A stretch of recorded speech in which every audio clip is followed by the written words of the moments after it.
Been getting a lot of emails and questions about lasers on firearms and how fast and easy they are to use. Let's take a look at just how easy it is to use this laser.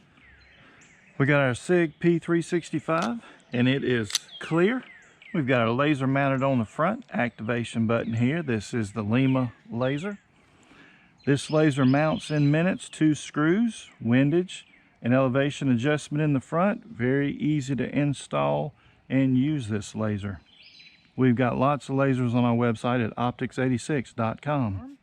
And let's just take a look at it, how easy it is to see it on your target and fire and fire and fire.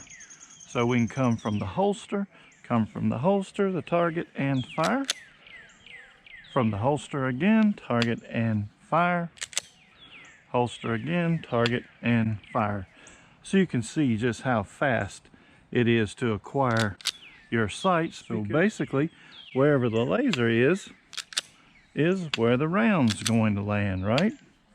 So you come from the holster, find your laser, squeeze your trigger. So it just doesn't get much easier than that, does it? Activation button is right here. Middle finger, when you tighten up, it turns it on and off. You have on single battery, you have 4 hours worth of run time. How often do you actually turn it on and do that? You can see how well you can see it on your target. You've got your iron sights on the firearm. These are night sights on here. But super easy to use, easy to find your target. You really can't get any easier than that. So lasers on guns for folks that really don't practice a lot, don't use them a lot, are a really good idea. Now remember, the laser doesn't just turn off all at one time, it goes dim, and once it starts getting dim, that's when you need to change it out on your gun.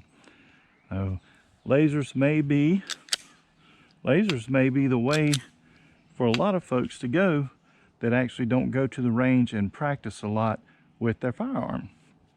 Don't push the responsibility off on a child to secure your firearm. Buy gun locks and gun safes. Till next time, take care.